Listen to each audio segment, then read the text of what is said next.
The Social Security Administration looks at whether you are capable of doing jobs, not whether you would be hired.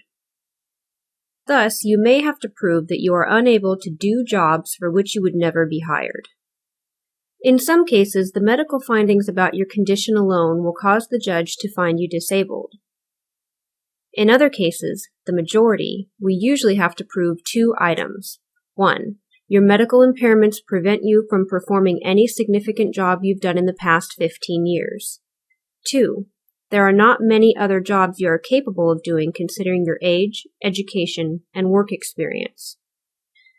Think about all the jobs you have had in the past 15 years and pick out the easiest one.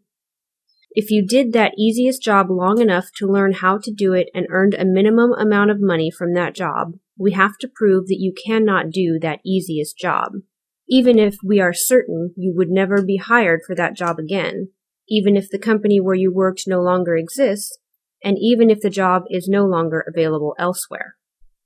Proving the second item is even more complicated and opposed to common sense. In many cases, we have to prove that you are incapable of doing jobs that we know you would never actually be hired for. This does not mean that you have to be unable to do anything.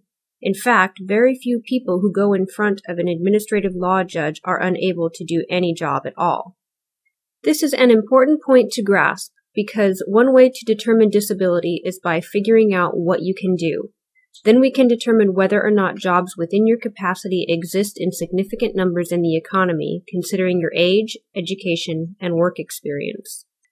The rules that we use for determining disability apply most directly to impairments that limit your physical ability to stand, sit, walk, lift, bend, or work with your hands.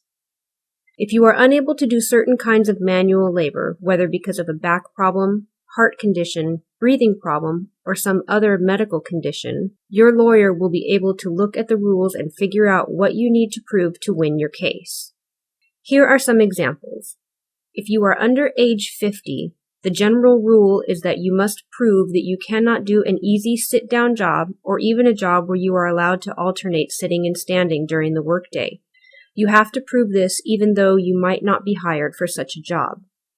If you are age 50 through 54, the general rule is that you must prove that you cannot do light work, that is, work involving being on your feet most of the day and lifting up to about 20 pounds.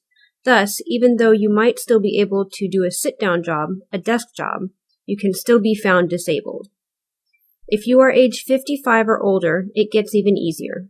The general rule is that you must prove that you cannot do medium work, that is, work involving being on your feet for most of the day, frequently lifting 25 pounds, occasionally up to 50 pounds. Thus, you can even be capable of doing light work and still be found disabled. These issues can get complicated when you had jobs in the past where you learned a lot of skills. The judge will want to know about your work skills, and you must be able to explain them to the judge. How do we go about proving all of this? We do it at the hearing through your answers to questions from the judge and your lawyer.